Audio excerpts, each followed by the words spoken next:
Alô, bom dia, como estamos? É um prazer para mim estar aqui com você, com vocês. Talvez seja só você, não sei quantas pessoas vamos ter aqui nesse momento de... Deixa eu desligar a minha colinha aqui, que eu estava num dia feriado, né? Nessa hora da manhã.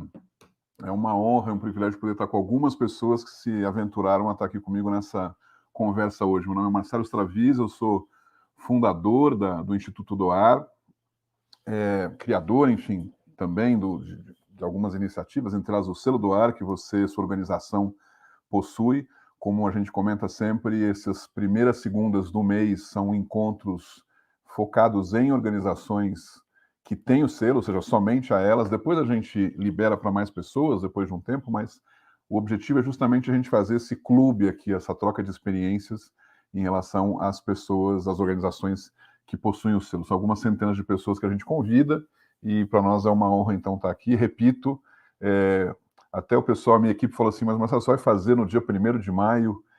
E eu falei assim, é um compromisso anterior ao 1º de maio, é o fato de a gente fazer sempre as primeiras segundas, né? Se não tiver ninguém, não tem problema, a gente vai gravar da mesma forma. Eu também, talvez, não sei se você, mas eu também estou em outro lugar, estou aqui, eu moro em Barcelona, mas estou nesse momento aqui perto dos Pirineus, né, na fronteira com a França, e nada impede a gente poder fazer essa conversa, seja onde for, graças ao Wi-Fi, graças a uma boa conexão, a gente pode hoje de qualquer lugar poder fazer uma boa conversa, né? Então, enfim, eu queria fazer esse convite a que você, desde já, possa simplesmente dizer um oi, me dizer também se está tudo funcionando, se está tudo bem, ver se está me ouvindo bem, se consegue ver, ter uma imagem boa. Essa conexão, não sei se ela é tão boa quanto em Barcelona, mas de qualquer forma, que você puder falar também de que cidade que você está falando, qual que é a organização que você está, e a gente vai aqui fazer uma conversa curta, ou seja, não pretendemos também avançar muito num dia feriado, né? Para quem acordou cedo num dia de feriado, como eu disse, é um grande prêmio.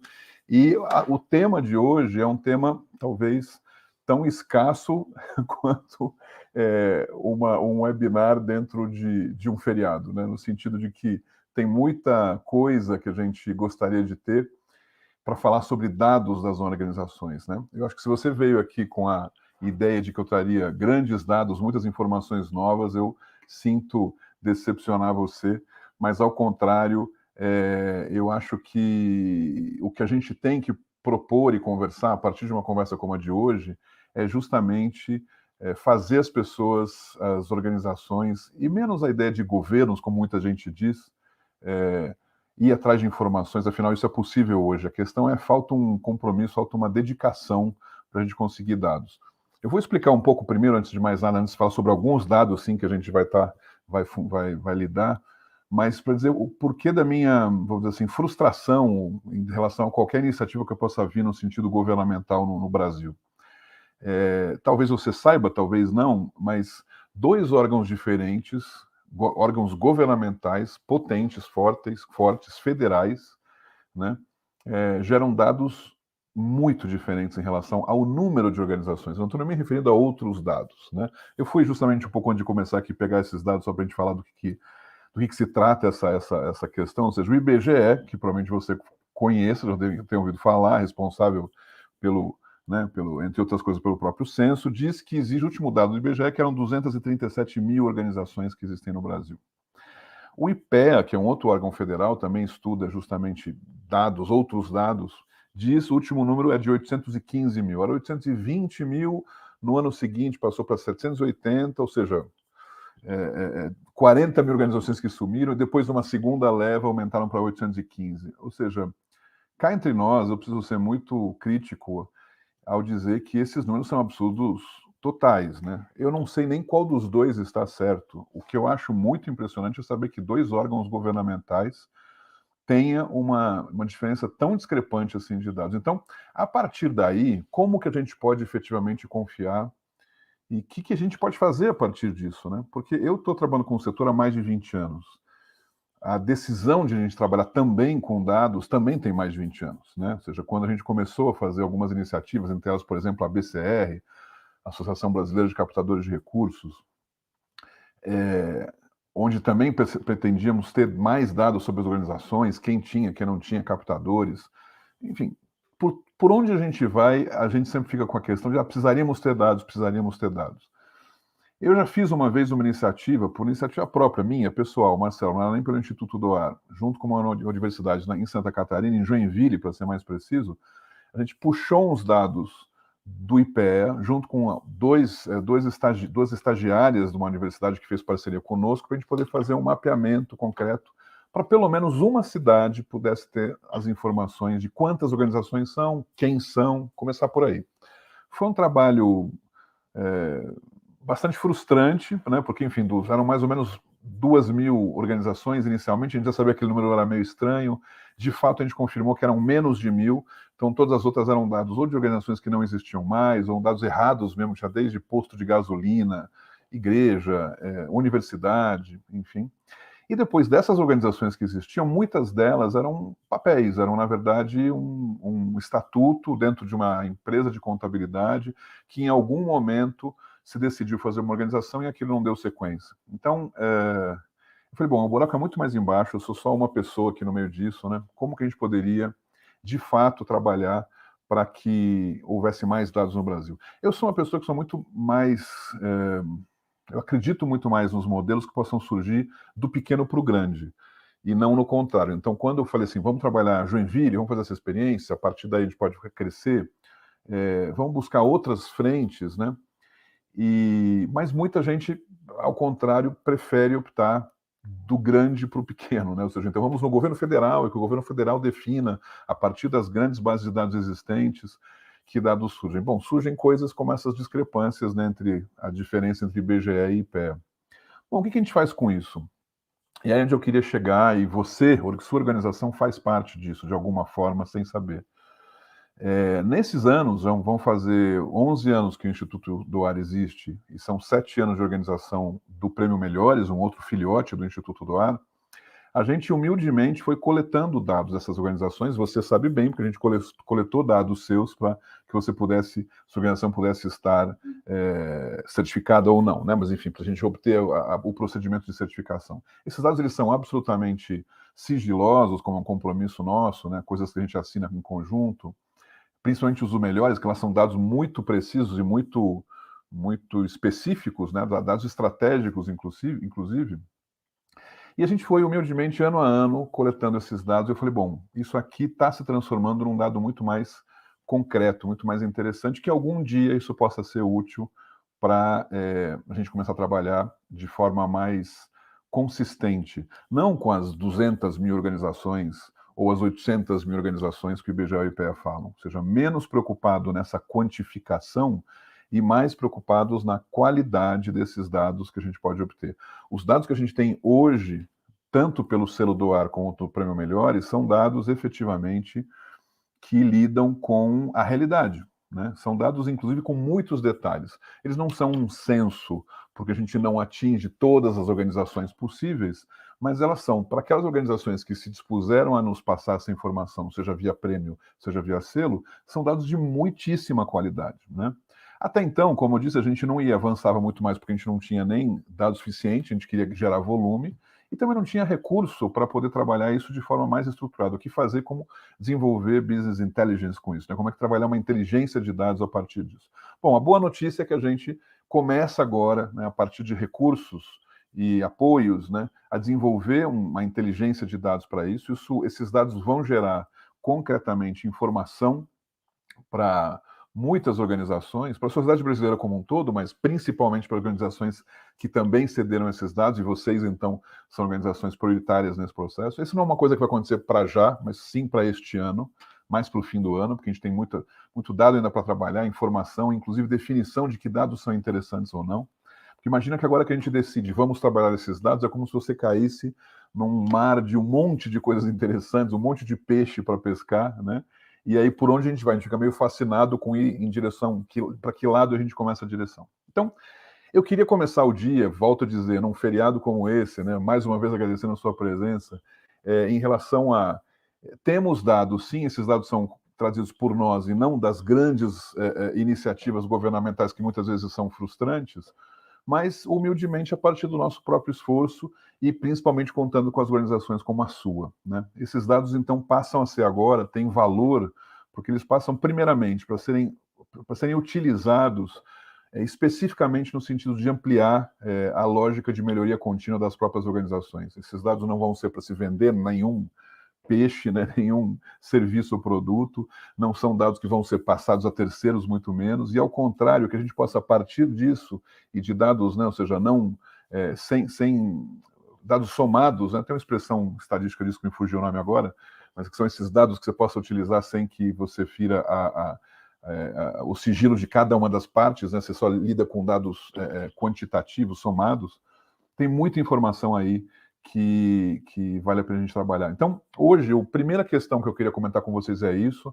e na sequência, justamente perguntar, que vocês possam pensar, mas que dados concretamente seria interessante a gente descobrir e perceber disso? Esse é um convite que eu faço para que você, enquanto eu vá falando aqui hoje, você vá pensando durante a semana inteira, se você quiser, né, pensar a respeito, que você possa pensar em perguntas, né? Que perguntas você gostaria de saber? Né? Algumas que me passam pela cabeça, até pela minha própria origem profissional vinculada à captação de recursos, uma para dar um pouco de imagem, né, e situação aí, né? Quantas organizações hoje será que tem um departamento de captação de recursos? Né? Que seja pelo menos uma pessoa, não estou dizendo um departamento, né, de vários funcionários e salas, mas de pelo menos uma pessoa. Só uma pergunta que eu fico fazendo. E, de novo, a gente tem hoje condições de responder essas perguntas a partir dos dados que vocês responderam. Só que a gente nunca buscou esse dado, né, para ter essa resposta. Né? Uma outra pergunta que me vem à cabeça é: qual é efetivamente a concentração de organizações que temos entre essas mais ativas, que de fato nos preenchem dados? Eu estou falando aí, só para também vocês entenderem a diferença, entre os últimos 6 anos de Melhores ONGs e o selo, e mais este ano, a gente calcula que tem aí mais ou menos umas 5.000 organizações que nos dão dados anualmente. Ou seja, não que necessariamente nos dão todos os anos, algumas dão alguns anos, outras não, mas somadas todas elas, são organizações que pelo menos uma vez nos passaram dados para se inscrever no prêmio ou no selo.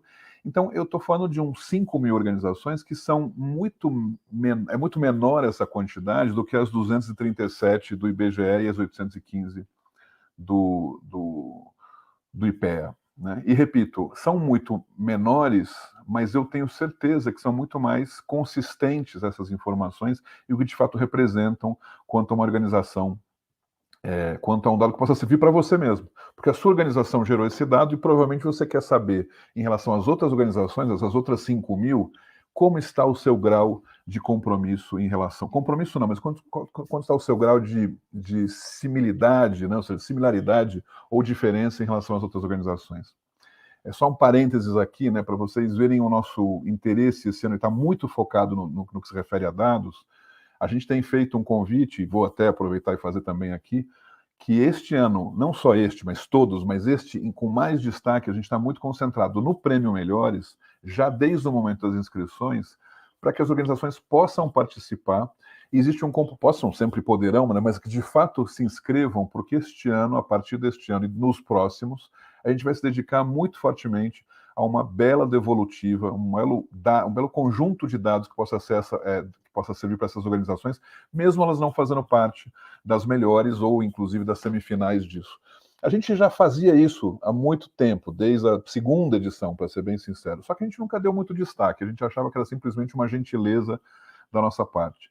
E a gente percebeu que essa gentileza, esse processo, ele é muito mais útil do que a gente achava. As organizações passaram, e sempre fizeram, né, agradecer, achar importante, reconhecer, e a gente falou assim, por que a gente não destaca isso e não coloca isso como um grande chamariz logo no momento das inscrições? Porque talvez aquelas que nem pretendiam participar de um prêmio, achando que não podem ganhar, não tem chance, são muito pequenas ou são muito específicas, e nem se inscrevem. Então, quem sabe neste caso, a partir de uma entrega para eles dessa devolutiva, essa informação, isso gere uma ampliação de dados e de inscrições, né? Bom, a boa notícia é que, de fato, historicamente, a gente pode dizer que já estamos com inscrições maiores na média do que os últimos anos, é um fato, ou seja, nossas inscrições vão até dia 12 de maio agora, mas a gente fez um comparativo nos últimos 2, 3 anos, e nessa mesma fase, né, ou seja, então há 15 dias antes das inscrições, os nossos números são muito maiores, então estamos já satisfeitos por esse resultado de ampliação, mas principalmente a gente está satisfeito pelas nossas conversas que a gente está fazendo com a equipe para demonstrar e estudar o que é melhor, o que é o tipo, que é o bom tipo de informação que a gente pode passar para essas organizações, seja em que fase elas saiam. Ou seja, evidentemente que isso é um grande funil, né? Das 1.000 e poucas organizações que se inscrevem todo ano, já quase metade delas já sai porque já não consegue quantificar exatamente para concorrer no resto. Essas vão ter uma boa dose de devolutiva com informações interessantes. Informações que a gente já começa a coletar de forma diferente para gerar concretamente um dado útil para um processo de melhoria contínua.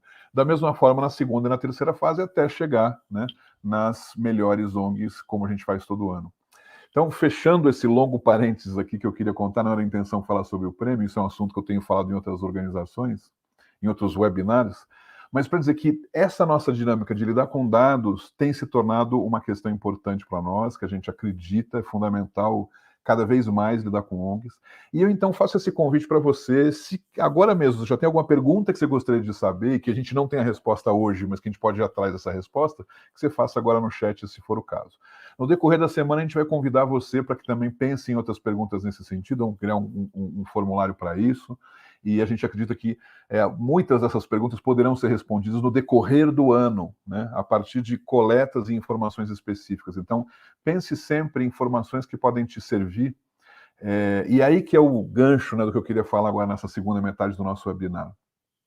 O gancho é o seguinte: aprender a lidar com dados, né, porque muitas vezes, né, essa questão fica muito simples, né, simplória. Ah, quantas ONGs tem, né?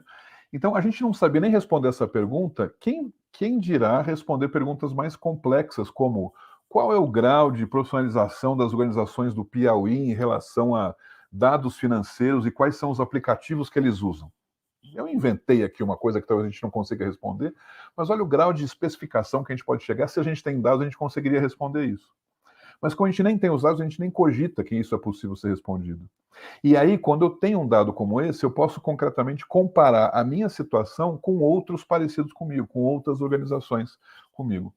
Eu, de novo falando em primeira pessoa, desde muito jovem, sempre tive muita curiosidade para as coisas e sempre busquei, formal ou informalmente, comparativos. Sempre lidava com comparativos, sempre ia atrás de dados. E eu estou falando de muito antes da internet, muito antes de um belo Google, outras informações que a gente conseguia coletar hoje em dia. Isso, na época da faculdade, para mim foi um prazer enorme, no sentido de perceber que eu podia usar esse argumento da faculdade para conseguir a informação que eu quisesse.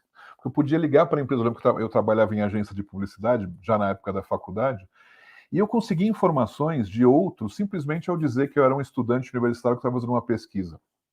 Às vezes era verdade, às vezes não era verdade, às vezes essa informação era muito mais para um cliente da agência do que para a pesquisa, mas eu sempre me habituei com essa questão de comparativo, né? Se eu estava estudando uma empresa específica que fazia privadas, isso é um caso concreto, caso real.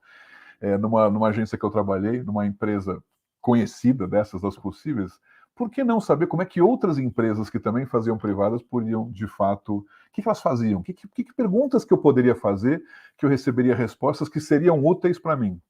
Então, talvez nesse momento a gente esteja um pouco enferrujado, e é que eu queria fazer esse convite aqui a você, a gente possa estar um pouco enferrujado de saber que perguntas eu, como uma organização, poderia fazer a outras para que com isso eu ganhasse uma informação útil, né? Para que pudesse servir, que não fosse simplesmente a ideia da curiosidade. O elemento quantas organizações existem no Brasil é puramente hoje um elemento de curiosidade, não agrega nada, não tem nenhuma informação útil. Por isso que é muito mais interessante a gente fazer um caminho inverso. Um dia, quem sabe, a gente chegue a ter a informação precisa de quantas informações existem, quantas organizações existem no Brasil. Mas enquanto isso não chega, a gente não pode ficar paralisado em relação a isso, né? Como eu disse, eu moro em Barcelona e vou chutar um número aqui, não sei exato, mas eu sei, na organização que congrega informações sobre organizações em Barcelona, eles têm lá o dado. Existem 2.397 ONGs, e aqui está a lista, se você quiser baixar, e você pode separar por categorias. Por que é assim? Porque houve interesse em um determinado momento em coletar essa informação, manter essa informação, e quem se beneficiava dessa informação era muito mais as próprias organizações do que o governo. Essa organização, ainda que ela é financiada pelo governo, ela é utilizada por organizações que queriam fazer esses comparativos. Então, esse exercício de dados é muito mais um exercício que a gente precisa promover de nós termos interesse em dados do que contar que o governo deveria buscar informação sobre isso, né? Então, aí que para isso a gente precisa, de fato, trabalhar o processo de ter interesse por essas coisas, né? Se a gente não cria esse hábito de se interessar pelo vizinho, né, a gente não vai conseguir informação nunca, né? Eu falo vizinho porque é um pouco isso, né? Ou seja, eu se estou numa organização, seja onde for, eu posso olhar para ela como uma inimiga, posso nem olhar para ela, ou posso olhar e falar assim, bom, o que daqui é interessante que eu possa literalmente copiar, ou não fazer, porque eu vejo que eles fazem muito errado, eu posso fazer melhor, né?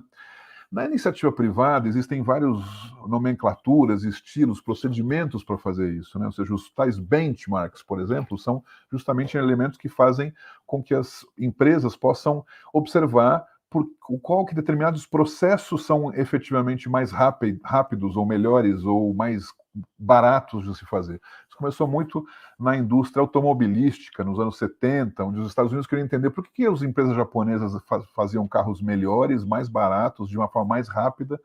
E se eles olhassem como um todo aquilo, eles não conseguiam descobrir a resposta. Porque chegava o carro pronto, barato e resolvido.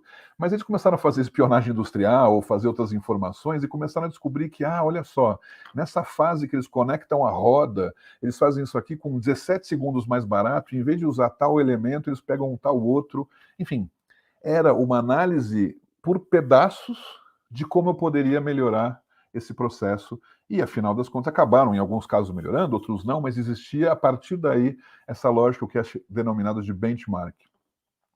Eu tenho orgulho de dizer, quando a gente fez o primeiro prêmio Melhores ONGs, eu escutei de umas 5 ou 6 pessoas diferentes, inclusive dias depois, não só no evento, que aquilo foi uma noite maravilhosa, gostaram muito, mas que cada um falando de um jeito, mas todos dizendo a mesma coisa, essas 5 pessoas, que foi a primeira vez na vida da sua organização que eles se viam próximos a outras organizações, de outros temas, não necessariamente os mesmos, e que estavam todos lá festivos e comemorando uns aos outros. Que o dia a dia de uma organização em geral é muito mais árida, muito mais cheia de dificuldade, procurando dinheiro, sabendo como economizar, atividade constante, né? E lá existia um conjunto só de organizações, todas elas vencedoras, porque eram as 100 melhores, e uns olhando para os outros com admiração, concretamente, e não com desconfiança, porque todos eram vencedores, todos tinham algo que poderia ser aplicado. Então isso eu nunca mais esqueci, primeiro que foram várias pessoas que me disseram, e eu percebi, naquele momento, ficou uma sementinha que eu disse, como que então isso pode se acontecer com mais frequência? Como é que pode ser não só numa noite específica de festa, e que isso possa acontecer com uma frequência que permita que umas copiem das outras aquilo que fazem bem, e que isso não é um jogo de competição. As empresas sim competem entre si, a indústria automobilística americana fica brava se a indústria japonesa dá certo, mas como é que eu posso ficar bravo se uma organização que lida com criança com câncer dá certo? Eu não tenho. Aliás, eu posso, inclusive, também ser uma organização que lida com criança com câncer, e a outra não é minha competidora, é minha congênere. Então, se eu puder copiar coisas dela, se ela me permitir, se a gente conseguir juntos que não exista mais câncer no mundo, isso é o objetivo final, e não que uma outra organização morra, como a indústria automobilística americana vai querer da outra indústria automobilística japonesa. Então, essa diferenciação do nosso setor, essa coisa que é tão bonita por um lado, às vezes é esquecida por outro. Quase sempre as organizações e as pessoas nelas não percebem que o que a gente tem é que aprender através dos dados dos outros, copiar, olhar o que é de interessante, não copiar aquilo que não funciona, abrir a caixinha, abrir a porta da organização e deixar entrar o mundo, né, e ir também para o mundo para conhecer as experiências que existem fora. Isso é um pouco a nossa provocação, que este ano a gente quer se dedicar muito. A gente está fazendo uma grande revolução interna no Instituto do Ar, que a gente vai contando aos poucos, eu tenho dito isso. Ela tem muito a ver também com dados, como eu disse, muito a ver com a ideia de você conseguir o tempo todo ir observando o que é tão interessante que vale a pena que a gente coloque um holofote e mostre para os outros que isso vale a pena. Mas tem um lado importante aí que é a demanda disso. Ou seja, se isso for só um desejo nosso de querer ter mais informação, mais curiosidade, mais respostas para as perguntas que surgem, se isso for só nosso desejo, isso é insuficiente. A gente precisa que exista pressão. E pressão em que sentido? Que vocês, como organizações, queiram dados, nos peçam, conversem entre si, criamos grupos para desenvolver isso, comecemos a pensar formas de que a gente possa trabalhar com mais dados e que esses dados possam ser úteis não só para nós, mas para a sociedade como um todo. Essa demanda é importante, não fica só oferta. A gente não pode só ofertar que existem dados, porque que isso vai ser sempre o suficiente. E eu vejo que, aí colocando a culpa em todos nós, muito de que a gente não tem dados no Brasil é porque a gente não vai atrás de dados no Brasil. Isso é fácil dizer que a culpa é do governo, é fácil dizer que a culpa é da organização XYZ, mas o fato é que a gente tem essa coisa vergonhosa, que é dois órgãos governamentais que dizem dados tão discrepantes, e que a culpa é nossa também, porque a gente não pressionou. Isso já acontece há muito tempo. A gente nunca pressionou o suficiente para que seja diferente. E ao invés também de só pressionar, quem sabe a gente pode fazer algo com os nossos dados. Então aqui nós, e eu como Instituto DOAR, queria colocar à disposição da forma mais correta, né? Não é ficar soltando o dado por aí, mas colocar à disposição a nossa inteligência, a nossa capacidade e os dados que a gente foi coletando nesses anos, para que concretamente a gente possa trabalhar esses dados e oferecê-los de forma que sejam úteis, principalmente e prioritariamente para vocês, organizações já certificadas e validadas, e na sequência para a sociedade como um todo. Eu acho que a vantagem nesse momento é vocês terem isso como prioridade, porque afinal vocês são os que nos passaram esses dados também. Então, claro que os beneficiários prioritários sejam vocês. Mas a gente, tenho certeza que vocês vão concordar comigo, acham que também esses dados vão ser tão bons, né, que vale a pena que sejam passados para terceiros. Terceiros, sempre lembrando que os dados em si, né, as informações, o conjunto das informações e do conhecimento adquirido a partir desses dados, e não que a organização X tem tanto de orçamento ou faturamento, isso sempre a gente vai preservar sem dúvida. Eu falei muito de dados de uma forma meio genérica, porque eu estava aqui nesse primeiro momento querendo conduzir você a entender que isso faz sentido. Eu estou fazendo uma provocação e eu queria então agora dar uns minutinhos para a gente poder ver o que foi dito aqui, se tem alguma coisa que a gente poderia falar. Se esse processo, né, faz sentido para vocês, se tem já alguma pergunta que vocês gostariam de ver respondida nos próximos meses, e se isso que eu estou falando faz sentido, né? Eu queria um pouco observar a partir daí. Me contem, escrevam aí, eu vejo que o link tem algumas coisas que disseram aqui, vou falar a respeito, tentar responder as primeiras perguntas aqui. Fernando Lins, Link Tecnologia Social Guarujá, bom dia. Link, na decisão de 2018 comentamos sobre incrementar a devolutiva, que ficamos muito felizes com essa decisão, pois entendo essencial para fortalecer a melhoria contínua. Exatamente. Então, é isso aí, Fernando. A gente percebeu, não só vocês, várias organizações nos disseram isso, né?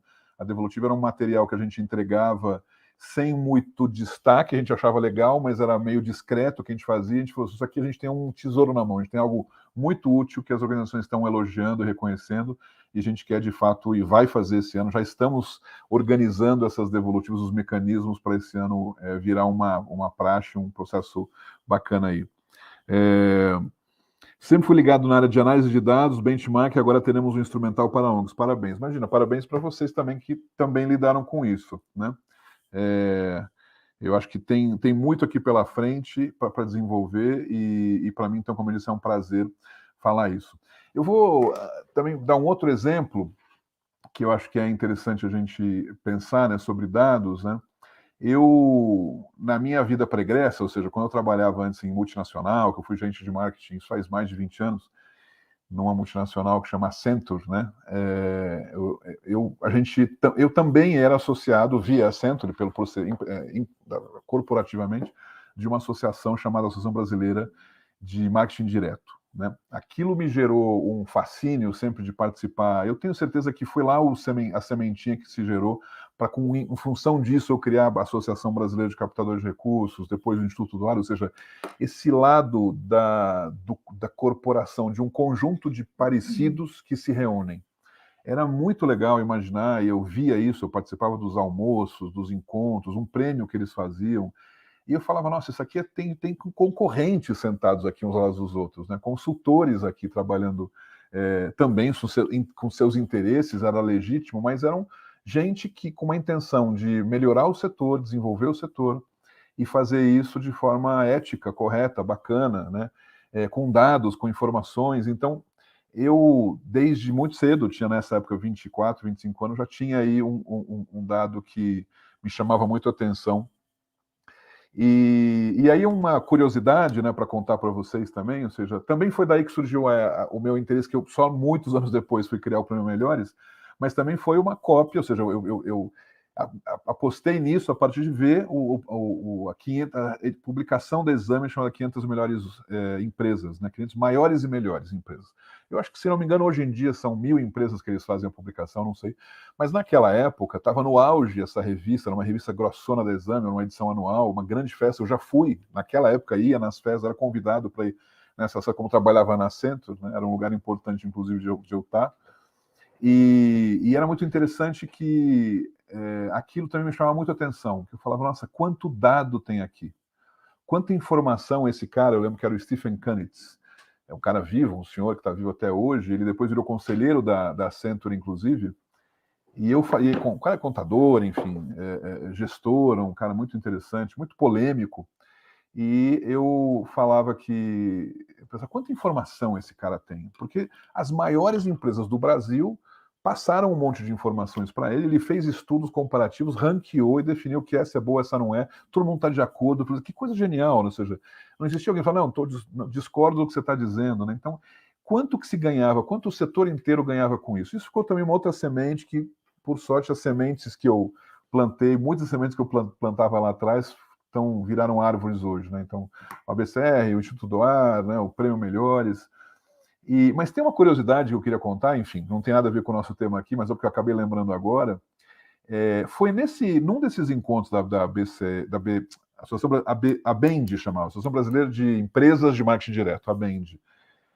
Num desses encontros, um dos livros que eu li nesse encontro, enfim, que eu li lá falando justamente sobre premiações de marketing direto que aconteciam nos Estados Unidos, e uma das categorias chamava fundraising.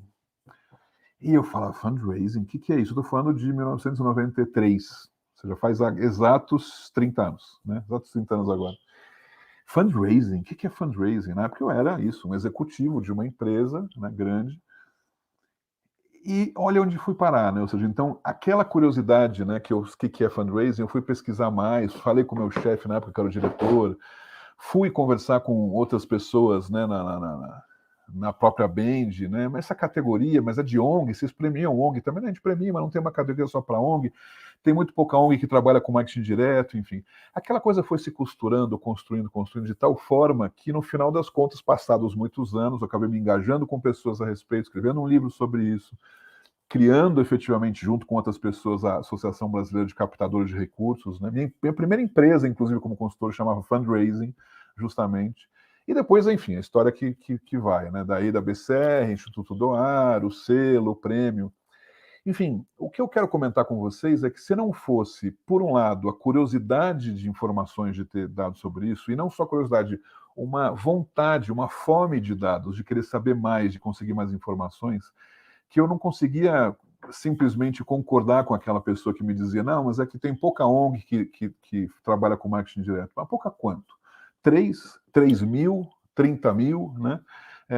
Quantas será que poderiam participar dessa premiação, mas nem sabem que existe, né? Então, quanto que a gente pode se desenvolver a partir de dados, né?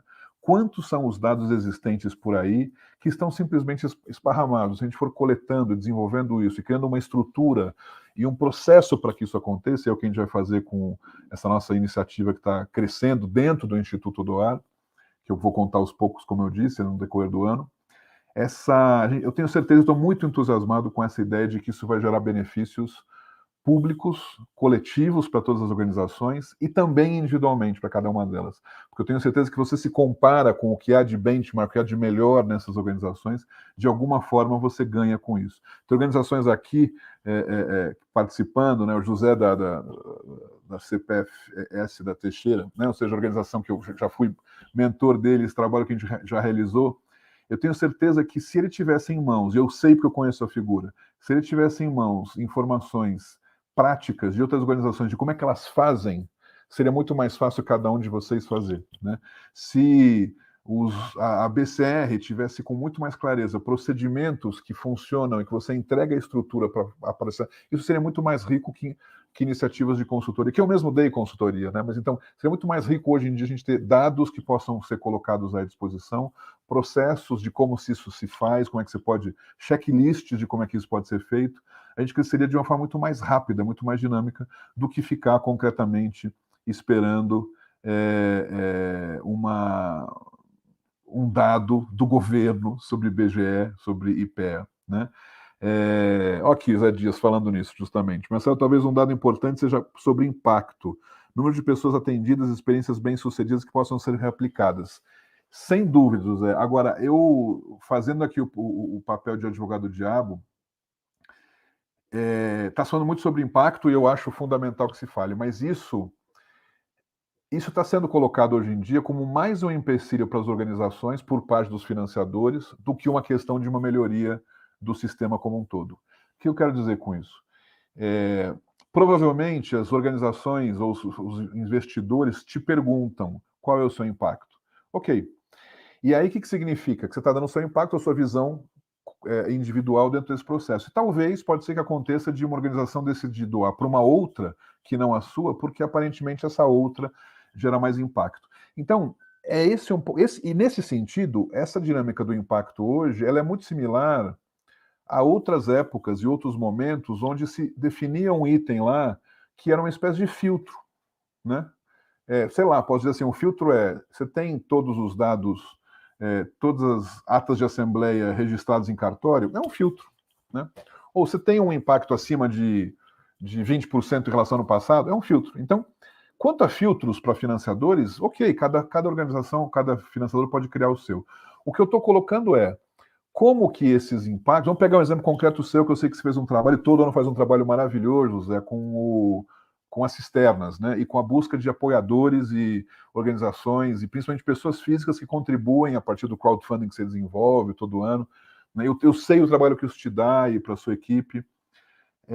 Agora, e se de repente você descobre, e se existe um lugar, ou existe uma informação que tem lá organizações em Santa Catarina, Mato Grosso e Acre, que desenvolvem, não uma cisterna, não precisa ser a mesma coisa, mas desenvolvem uma estratégia de captação de recursos muito similar com a sua. E aí, o que eles fazem aqui no terceiro dia, estou inventando aqui, tá? No terceiro dia que eu lanço a campanha, eu mando um e-mail de novo para todo mundo, isso significa um acréscimo de 20% nas minhas doações.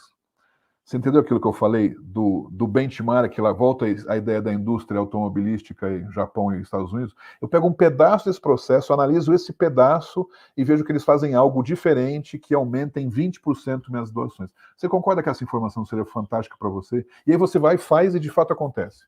E no teu caso é 22% ou 27%.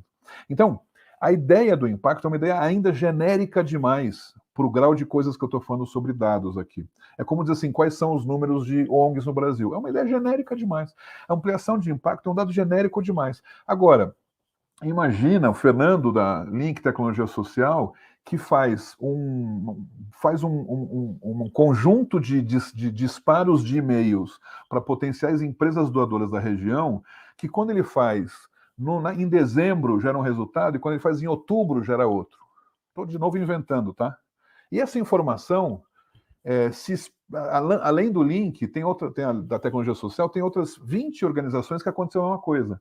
Aí então a gente pode dizer, né, pode apresentar essa informação. Olha, organizações, a gente tem percebido nessas organizações que nos passaram dados aqui que não vale a pena mandar solicitações em dezembro e sim em setembro. De novo, estou inventando aqui tudo, tá? Só não foquem no dado em si, mas no processo. Né? Então, é nesse sentido que eu me refiro, sabe, Zé? Eu acho que tem esse raciocínio que é interessante a gente observar. E, de novo, repito, nós aí sem falsa modéstia, nós, no Instituto Doar, congregamos organizações das mais variadas categorias e tipos. Né? Existe muito para se conhecer umas das outras. Muitas organizações se conhecem simplesmente porque estão no mesmo estado, ou porque lidam com a fome, ou porque lidam com criança com câncer, mas a organização que lida com criança com câncer jamais falou com organizações que lidam com educação, que nunca se encontram com organizações que falam sobre o meio ambiente, que nunca falaram sobre organizações que lidam com outro setor qualquer. Então, e a gente sabe, porque é o que a gente está fazendo tanto no selo quanto no prêmio há 10 anos, que quais são as informações que cabem em todas. Aquilo que lida-se com gestão, com campanhas, com desenvolvimento, independente de qualquer a causa, existe comparativo aí para se trabalhar. E é nesse comparativo que eu me refiro que a gente precisa ter demanda por parte de vocês, para que a gente fale assim, bom, de fato, vale a pena queremos saber de fato como funciona campanhas de sucesso, não pela causa, não pelo impacto, porque isso são outras questões, isso são conteúdos da própria estrutura da causa. Isso a gente não tem o que discutir. Eu não posso defender a causa, o impacto da cisterna e comparar com o impacto da criança com câncer, ela ser saudável. Isso é incomparável, a gente não tem como lidar com isso. Mas eu sim consigo definir que o jeito que o Zé Dias faz a campanha do crowdfunding, eu posso comparar com o crowdfunding da organização lá no Rio Grande do Sul que trabalhou para ter crianças na escola. Porque independente do conteúdo, a estratégia de desenvolvimento da campanha, ela sim é comparável. Faz sentido? Então são esses dados que a gente está coletando ano a ano e vendo que agora começa a ter efetivamente algo de útil e de interessante. Isso vai inclusive fazer com que a gente possa melhorar um pouco, lapidar um pouco melhor as nossas perguntas, né? Mas repito, em conjunto com isso a gente quer fazer parcerias com vocês individualmente, mas principalmente coletivamente, para saber quais são as perguntas que precisam ser respondidas. Porque eu tenho umas perguntas que eu gostaria de responder, mas não necessariamente não são as mesmas que vocês, né? O que mais temos aqui? Aqui, beleza, a gente só está falando boa reflexão, verdade. Eu estou lendo aqui o chat. Bom, gente, eu também não queria ocupar muito o tempo de vocês nesse 1º de maio. Acho que foi interessante a gente ter essa primeira conversa sobre essa provocação. Queria só relembrar que essa conversa ela está dentro desse escopo dos nossos encontros mensais, especificamente para certificadas. Então, aqui a gente está num grupo, uma comunidade bem específica. Hoje eu imagino que mais ainda, né? Porque acho que poucos aqui se atreveram. Eu não estou com o número aqui porque eu não estou vendo a tela, do outro depois eu vejo. Mas mais ainda eu num grupo, no 1º de maio, conversando aqui, mas já teve quórum suficiente para a gente trocar um pouco de figurinhas a respeito.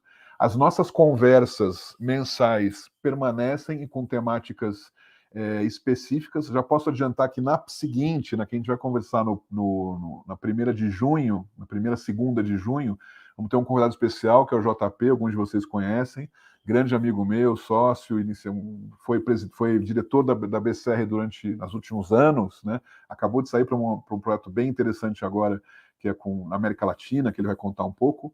E, de novo, nesse sentido de oferecermos, trocarmos figurinhas, não tem nada para se vender aqui, não tem nenhuma intenção nesse aspecto, ao contrário, é mais saber de vocês como é que a gente pode ir criando temas diferentes ou procedimentos diferentes, né? Relembrando também que vocês já foram convidados, muitos já fazem parte do WhatsApp específico das organizações certificadas, né? Ou seja, então quem não tiver, depois nos mande um aviso para a gente passar mais uma vez, outra vez o link. A gente tem lá tem muita gente que está como certificado, mas não consta no WhatsApp. E aí também é mais fácil a gente comunicar lá esses encontros nossos. E, enfim, e outras surpresas e questões que a gente tem pela frente, né? Mais do que surpresas é a gente estar apresentando aos poucos à medida que vai preparando. Esse ano é um ano muito especial para nós, é um ano que a gente já define como a 2ª década do Instituto DOAR, e isso vai gerar, como disse, tem gerado já alterações significativas, processos novos, coisas muito interessantes que vão surgindo e que eu vou contando aos poucos. Queria então mais uma vez agradecer.